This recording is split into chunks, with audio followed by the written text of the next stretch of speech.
Hello and welcome to day 19 of Lifebook's 30-Day Challenge. It's so good to have you here with me today as we explore a category that's really important to all of us, your financial life. You know, people have always had a love-hate relationship with money, all throughout history, but nowhere has it been more apparent than in the 21st century, when wealth is exploding all around us. And nowhere has it caused so much confusion and so much emotional violence to so many people. We're living in the richest time in history by a mile. As a species, we've created more wealth in the last 200 years than the whole sum of human history before us. I mean, money is everywhere. Nothing is untouched by it. It permeates every aspect of our lives. But what exactly is money? What do we know about it? Where does it come from? Why do we need it? Why do some people have a lot of it while other people have very little? Why is something that's so incredibly important to our overall quality of life so perplexing and so mysterious? What have we been taught about the subject of money? From a very young age, most of us are taught that money, or the love of money, is the root of all evil. That's a belief that deeply permeates our society. And I'll tell you, it represents a huge emotional hurdle to a great many people. I mean, to claim that the love of anything is the very foundation of evil, well, that is a terribly frightening assertion, especially in the mind of a child. Nevertheless, our society teaches, and we've been led to accept, that loving money equals evil. And yet, all of us would like more money. Doesn't that seem a bit odd? Pursuing money in one form or another is how most of us spend most of our waking hours. The act of earning money takes so much of our time that we literally characterize it as what we do. Now, why in the world would we want to expend so much time and energy pursuing something that we regard as evil? Many people associate wealth with greed and with selfishness. Many people view rich people with resentment, not only because of what they have, but because we're kind of suspicious about who they must have hurt on their way to making all that money, right? I mean, many of us assume that in order to become wealthy, you got to take advantage of other people. And yet, everyone wants to be rich. Would anyone really rather be poor? I mean, despising rich people and wanting to be rich, that just doesn't make any sense. It's like saying, I really hate the members of that club, but man, I'd sure like to join. Doesn't that strike you as a little bit strange? Our conflicting messages and feelings and beliefs about money are just so confused. We know that we need money to have a good quality of life, but we're taught to be very afraid of it. We want more of something that society has defined as the very foundation of evil. We resent wealthy people, but we want to be like them. We tend to demonize the corporations that create the products and services that we all enjoy. I mean, doesn't this seem odd to you? Why would this be? Well, I believe that it's because none of us were ever taught anything about money. I mean, we don't teach the subject of money to our children in school in any meaningful way. What money is, how to make it, how to manage it. These are things that are just simply not addressed in the course of a standard education. And here's the problem. We go to school for 15 or 20 years, and we learn about dozens and dozens of subjects, everything but money. And then we graduate, and we spend most of our waking hours every day for the rest of our life what? Trying to make money. A subject about which we've learned absolutely nothing in school. Does that ring a bell with you? Because just about everyone I know has had that experience. I know so many intelligent, talented, disciplined, hardworking people who are completely dumbfounded when it comes to the subject of money. It should be no surprise that we have serious money problems. Most of us are in debt up to our eyebrows. You know, we're bewildered and angered by the widening gap between the rich and the poor. Financial problems are among the leading cause of divorce for couples. Poverty, which is lack of money, is a leading cause of crime in this country. And many people wonder how poverty can even exist in a country that's so incredibly wealthy. We do have serious money problems. But when have we attempted to educate anyone on this issue, especially our children? I mean, what kind of disconnect allows us to totally disregard such an incredibly important subject from an educational perspective? How do we expect people to learn anything about money if we don't teach it to them? Well, here's the sad truth. When it comes to money, we're expected to figure it out on our own. We're not expected to discover the principles of physics out there in the real world after we graduate. We're not expected to figure out geometry on our own. We're not left to wrestle with verb tense or multiplication or igneous rocks or cumulus clouds. But we're somehow expected to discover the principles of money all by ourselves. And I'll tell you, that's a really, really hard thing to do. Now, I had the good fortune of getting an education on the subject of money. Didn't learn any of it in school because they don't teach it in school. But it's in my blood. It's programmed into me because I had a role model, my father, who's a moneymaker, a real rags to riches story. And it made a gigantic impact on my personality.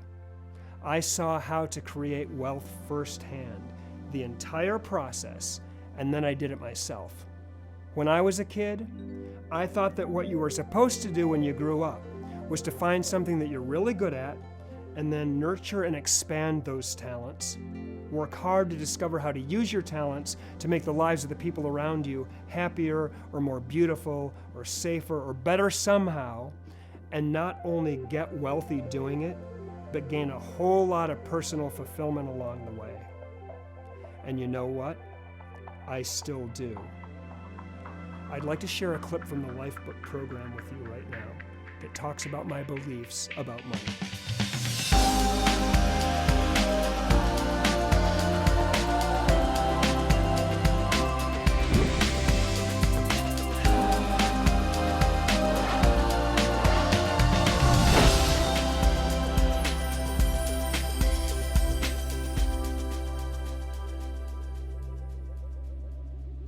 During the course of my journey from poverty to financial abundance, I developed a deep understanding of what money is, where it comes from, what it means, and what it can do. At a very young age, I remember looking around me at how people viewed money and thinking to myself, something's very wrong here. If people understood what wealth is, where it comes from, and what it can do for people, it wouldn't be this way. So I studied it. I read about it. I found out that if we want to begin to remove the mystery, the chaos, the confusion surrounding money, the best place to start is by answering this question. What is money? And it turns out there's actually an objective answer. Money is simply a tool of trade. It's a medium of exchange, nothing more, nothing less. Money is an invention that allows us to trade the goods we create and the services we offer more easily. It's one of the most important inventions in the history of our species. Without money, civilization would not have even been possible. Money has two primary purposes: to standardize value so that people can trade things more easily, and to store value so that people can save it and trade it at a later date. And these two things are the foundation of the civilized world. Here's an example of what standardizing value means. Say I was a wheat farmer a few thousand years ago, before money was invented. I want some eggs. Well, I'm gonna have to barter. I need to find a guy with chickens and try to trade him some wheat for some eggs. But if the chicken guy doesn't want wheat, say instead that he wants beef, now I gotta find a guy with cows. And if I find the guy with cows, but he doesn't want my wheat either, say he wants 3 clay pots instead, now I'm gonna have to find a potter. So finally, the potter is willing to trade me 3 pots for my wheat. So now I can trade the pots for the beef and the beef for the eggs. That's what people used to have to do to trade their goods and services. They had to trade their stuff directly for other people's stuff, and it was really clumsy. Well, money got rid of all that. It allowed me to turn my wheat into silver coins. And those coins were recognized as the standard of value by everyone. I could trade them for eggs or beef or 3 pots or jewelry for my wife, anything I wanted in one step. It's more efficient. Money is a medium of exchange. Money standardizes or equalizes value. It makes everything worth X amount of these little things. Money also allowed people to store value, which is huge. As a wheat farmer, I work all year long in my fields, but the harvest happens all at once. If I don't trade my wheat quickly, it's going to mold and all my work is going to go down the drain. So I have to trade it for whatever is available at the time. If I want to trade my wheat for a horse, but there's none available at the time, too bad for me. Maybe next year there's going to be a horse available when I have some more wheat.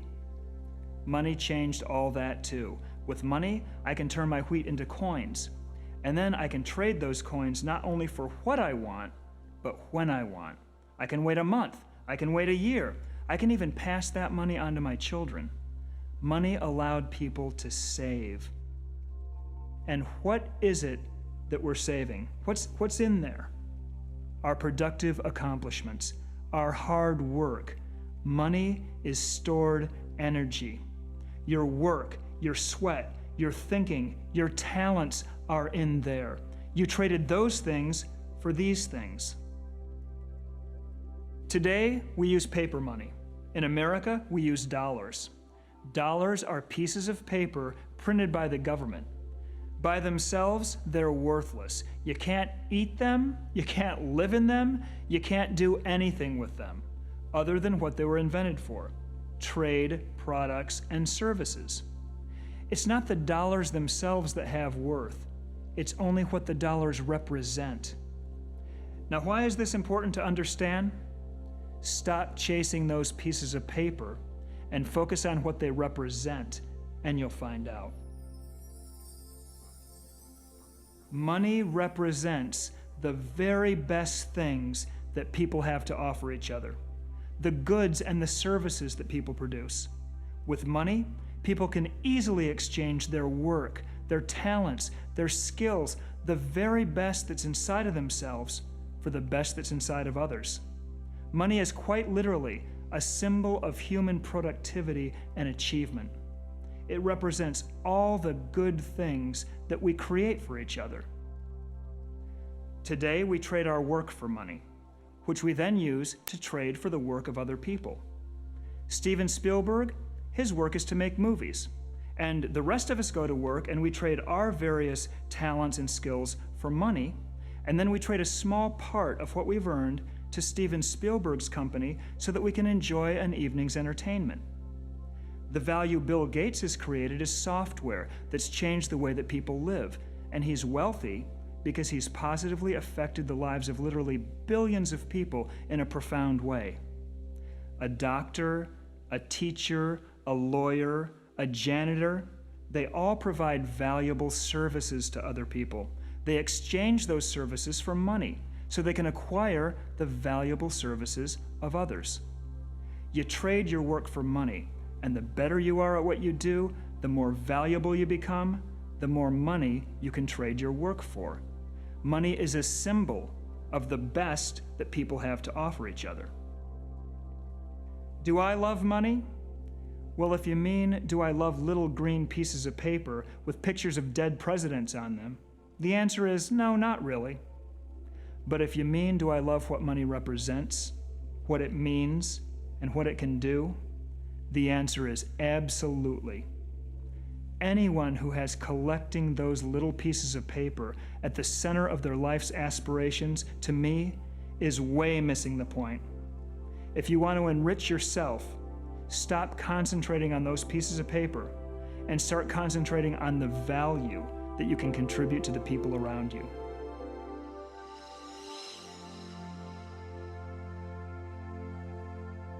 What if you were taught at a very young age that money is a symbol of human productivity and human achievement, that it represents all the good things that people create, and that it's absolutely worthy of your respect and your admiration?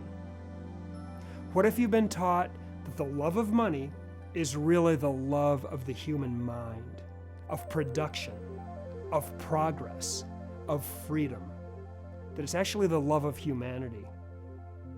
What if you've been taught that wealth and progress and prosperity are what eliminate poverty and human suffering?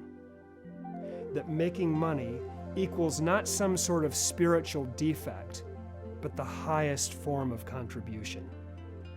If you'd been encouraged by everyone around you to develop and apply your unique talents to the pursuit and the creation of wealth, how might your life be different than it is right now? If your children grew up believing this, how would their lives be different? Your beliefs and your attitudes toward money and wealth can have a major impact on whether or not you're going to be able to create financial abundance in your life. How you think about money will determine your financial condition. Your beliefs, whether they're true or not, whether they're helpful or not, are going to determine your actions, and that's why they're so incredibly important. Choose them consciously. Don't let a limiting, lousy belief control your life, especially not if someone else put that belief in your head. Decide for yourself what you want your beliefs to be about money. Now, tomorrow, we're going to go deeper into this unique and fascinating category of your life, and you're going to do a really, really powerful exercise that's going to be a game changer for you. I'm really excited about it. Until then, have a fantastic day, and I'll see you tomorrow as we explore your financial life together.